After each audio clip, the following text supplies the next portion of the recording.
तो सबसे पहले आपका प्रकाश का परावर्तन का सबसे पहला सवाल है और क्वेश्चन नंबर 1 कहता है आपका प्रकाश संश्लेषण में प्रकाश ऊर्जा रूपांतरित होती है, यानी कि प्रकाश संश्लेषण में जो प्रकाश ऊर्जा रूपांतरित होती है वो किस में होती है? ऑप्शन ए यांत्रिक ऊर्जा में, जल में, रासायनिक ऊर्जा में या ग्लूकोज में। तो यहाँ पर करेक्ट आंसर क्या होगा?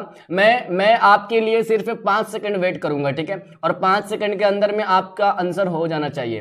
हो सके तो नीचे कमेंट बॉक्स में दीजिए, नहीं तो आप अपने मन में भी दे सकते हैं, ठीक है। और लेकिन कमेंट बॉक्स में जरूर बताना कि आपका कितना में से कितना सही हुआ। मैं कमेंट चेक करूंगा और अगर जिसका अच्छा नंबर जाए तो मैं उस पर लाइक भी करूंगा और कमेंट भी करूंगा, ठीक है।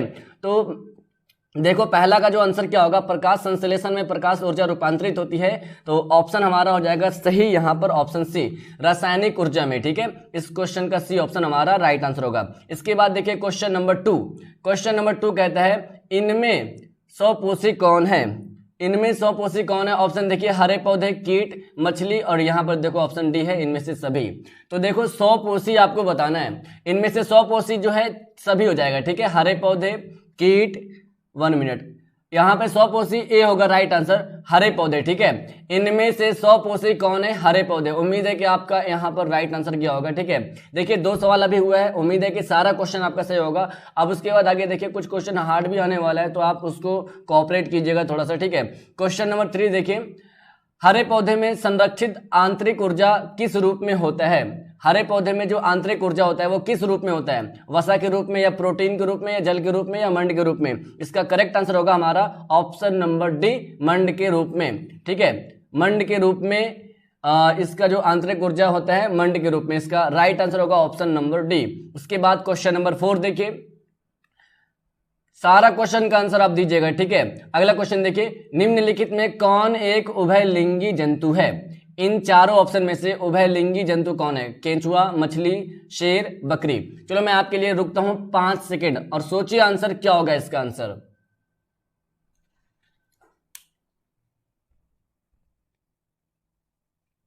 ओके देखो, इनमें जो एक उभयलिंगी बता रहा है ना, उभयलिंगी इनमें एक ही जंतु है जिसका नाम है केंचुआ। यहां पर करेक्ट आंसर क्या होगा?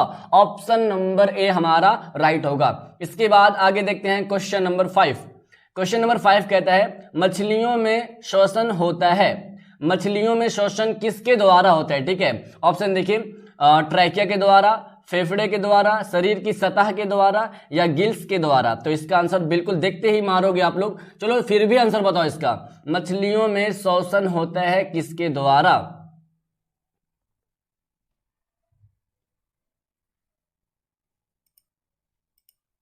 ओके, इसका करेक्ट आंसर होगा हमारा ऑप्शन नंबर डी, गिल्स के द्वारा। मैं जब चुप हो जाता हूं ना तो समझो कि मैं आपका आंसर का वेट कर रहा हूं, ठीक है।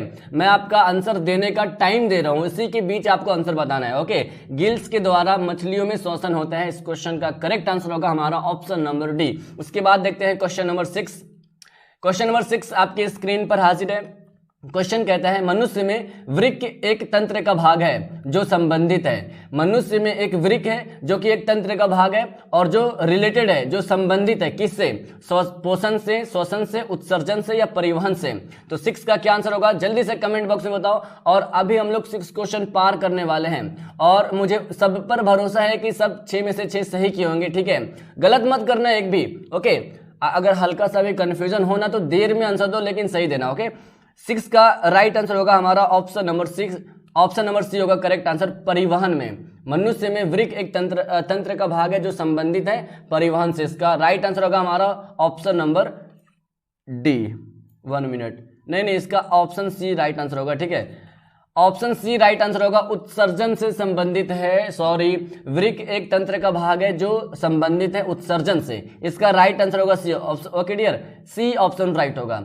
अब देखो आ गया यहाँ पर जो है ना, बायोलॉजी का पहला चैप्टर जय प्रक्रम से 6 क्वेश्चन मैं छाटा हूँ। उम्मीद है कि 6 सही गया होगा।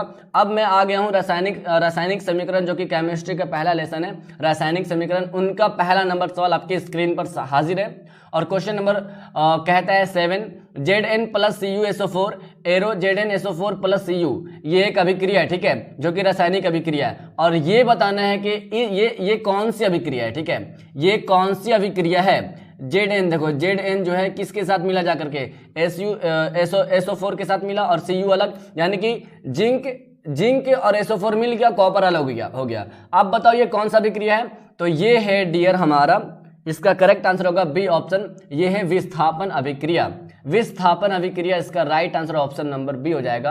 और उसके बाद आगे देखते हैं क्वेश्चन नंबर 8 कहते हैं जब मैग्नीशियम फीता को जलाया जाता है, जब मैग्नीशियम फीता को जलाया जाता है और जो उसे जो उत्पन्न होती है लौ आग की लौ जो उत्पन्न होती है वह किस रंग की होती है? ऑप्शन देखो, पीली, नीली, चमकीला, उजला या लाल। करेक्ट आंसर बताओ, इसका राइट आंसर क्या होगा? मैं आपके लिए रुकता हूं थोड़ी देर के लिए।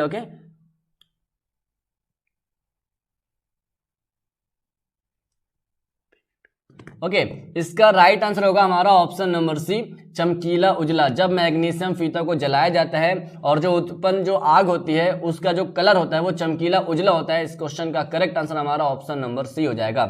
इसके बाद देखते हैं क्वेश्चन नंबर 9, जिन अभिक्रियाओं में ऊर्जा अवशोषित होता है उन्हें क्या कहते हैं? यानी ये चारों 3 अभिक्रिया का नाम है, ठीक है। उष्माशोषी, वियोजन अभिक्रिया, उष्माक्षेपी अभिक्रिया।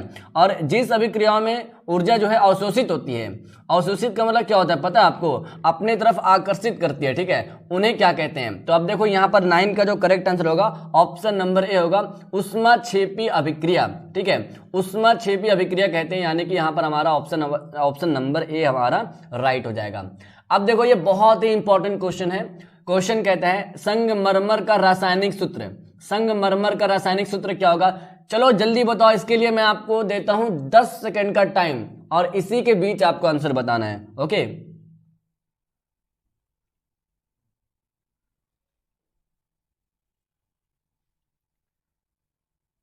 तो यहां पर आपका होता है टाइम खत्म। संगमरमर का रासायनिक सूत्र होता है CaCO3। इस क्वेश्चन का करेक्ट आंसर होगा हमारा ऑप्शन नंबर सी। क्लियर है ना? ओहो, 10 क्वेश्चन पार कर चुके हैं और सबका 10 में से 10 सही गया होगा, ठीक है, मुझे उम्मीद है। अब जिसका 9 या जिसका अगर 2-3 गया होगा सही तो बकलोलवा जाके पढ़ाई करो, ठीक है, उसके लिए बता रहा हूं। और जिसका 5 से ऊपर गया वो बिल्कुल 1 नंबर है। आगे देखो सवाल, क्वेश्चन आगे कहता है हमारे शरीर में पीएच कितना प्रास के बीच काम करता है, कितना प्रास के बीच जो है क्रिया करता है? तो यहां पर ऑप्शन देखो, 6.0 से 6.8, 7.0 से 7.8, 2.1 से 3.8 और 5.1 से 5.8। फटाफट बताओ हमारे शरीर में पीएच प्रास कितने मतलब प्रास जो है वो कितने बीच में जो काम करता है, ठीक है। तो इसका बी ऑप्शन राइट होगा। 7.0 से लेकर के 7.8 प्रास के बीच कार्य करता है हमारे शरीर में पीएच मान, ठीक है। याद रखिएगा, इस क्वेश्चन का हमारा करेक्ट आंसर क्या होगा? Option number B. ओके, चलिए आगे देखते हैं सवाल। 12 नंबर सवाल कहता है किसी भी उदासीन विलयन का पीएच मान क्या होता है? बताओ फटाफट। अच्छा, ये जो है ना, ये केमिस्ट्री का चैप्टर नंबर 2 है, तो मैं भूल गया बताने के लिए। कुछ क्वेश्चन इससे लिया हूं, अगर आप आम्ल क्षार और लवण चैप्टर पढ़े होंगे तो आंसर दीजिएगा फटाफट। उदासीन विलयन का पीएच मान क्या होता है? देखो इसका करेक्ट आंसर होगा ऑप्शन नंबर बी। उदासीन विलयन का पीएच मान होता है 7। याद रखिएगा, ठीक है। उदासीन विलयन का मान 7 के बराबर होता है, लेकिन 7 भी हो सकता है, ठीक है, याद रखिएगा। उसके बाद अगला देखिए, दांतों को साफ करने के लिए दंत अस्पंजन प्राय होता है। दांतों को साफ करने के लिए दंत अस्पंजन प्राय किसके लिए होता है? क्षारीय, अम्लीय, लवयुक्त, इनमें से कोई नहीं। फटाफट बताओ इसका आंसर क्या होगा, फटाफट बताओ।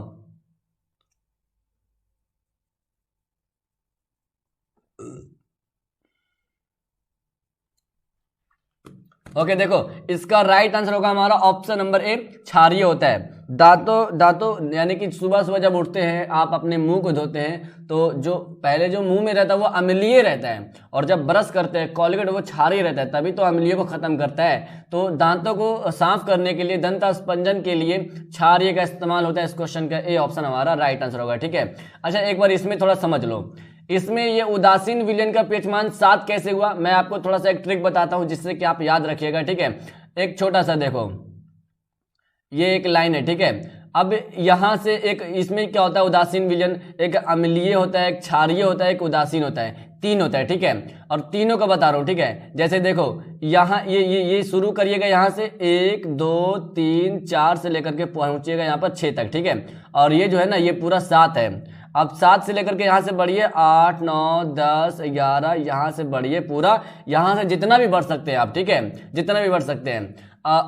अब देखिएगा यहाँ पे ये जो अभी पढ़ा हूं मैं, हम लोग पढ़े हैं कि उदासीन विलयन का पेचमान कितना होता है, 7 के बराबर होता है। और ये जो 7 जो बीच में आता है ना 7 के बराबर, यही कहलाता है उदासीन विलयन, यानी कि 7 हो या 7 के बराबर हो वो उदासीन विलयन कहलाता है। और यहाँ देखो ये जो 7 से नीचे है 6 5 4 3 2, ये सब क्या है 7 से कम है, और जो 7 से कम रहेगा उसको कहेंगे अम्लीय, उसको क्या कहेंगे, अम्लीय कहेंगे, ठीक है। और जो 7 से ज्यादा रहेगा उसको कहेंगे क्या, क्षारीय। तो ध्यान से देख लो, ये फिगर से आप याद कर लोगे। कहीं कहीं ऑप्शन क्वेश्चन कैसे रहता है एग्जाम में, दे देता है कि निम्नलिखित में से कौन अम्लीय है, देखो ऐसे दे देगा निम्नलिखित में से कौन अम्लीय है, और ए नंबर में दे देगा 10, और ऑप्शन नंबर बी में देगा 7, और ऑप्शन सी में है 2, और ऑप्शन डी में है कोई नहीं, यानी कि नन, ठीक है। अब देखो ध्यान से, अब ये ऑप्शन दिया हुआ है ए बी सी डी, और क्वेश्चन क्या है, निम्नलिखित में से कौन अम्लीय है। अब यहां से पता कीजिए, अम्ल उसे कहते हैं, अम्ल मतलब जो अम्ल जो है कम हो, ठीक है, उसका पेचमान जो मतलब अम्लीय विलयन का पेचमान जो है कम होता है, ठीक है, 7 से कम होता है। तो 7 से कम जितना भी संख्या हो वही हमारा राइट आंसर होगा। अब 7 से कम देखो 6 5 4 3 2 सब है, तो यहाँ पर हो जाएगा सी ऑप्शन राइट। ये भी याद रखिएगा, ऐसे भी पूछ सकता है क्वेश्चन, नहीं तो कभी कभी पूछ देगा कि किसका पेचमान है, यानी कि किसका विलयन का पेचमान है, अम्लीय विलयन का पेचमान पूछ सकता है, उदासीन विलयन का पेचमान पूछ सकते हैं। तो याद रखिएगा इसका होता है 7 से अधिक, देखो सीधा शॉर्टकट में, और इसका 7 के बराबर, और इसका 7 से कम। ओके, ऐसे याद कीजिएगा, पता चल जाएगा आपको। उसके बाद आगे देखते हैं शुद्ध जल का पेचमान क्या होता है, 6 7 8 9। इसका तो बिल्कुल सही आंसर बताना चाहिए आप लोग का, शुद्ध जल का पेचमान होता है 7। इस क्वेश्चन का बी ऑप्शन हमारा राइट आंसर होगा। अगला क्वेश्चन देखिए, अवतल दर्पण की फोकस दूरी उसकी वक्रता त्रिज्या की होती है। अवतल दर्पण की फोकस दूरी उसकी वक्रता त्रिज्या की क्या होती है, इसका आंसर बताओ। ऑप्शन ए दुगनी, चौगनी, दुगनी और आधी, चौथाई और बराबर। बताओ इसका आंसर क्या होगा।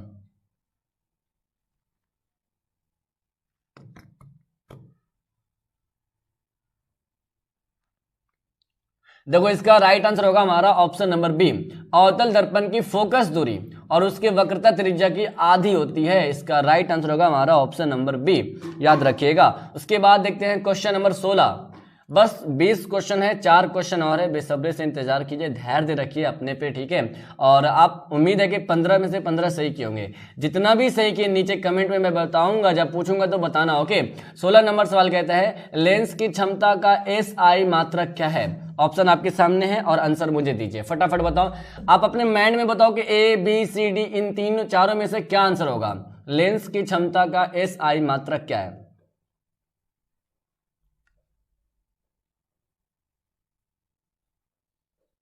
ओके, तो इसका करेक्ट आंसर होगा ऑप्शन सी, m पे पावर -1, ठीक है। इसका राइट आंसर होगा हमारा, m को एक्चुअली में इसको मीटर से दर्शाते हैं, ठीक है।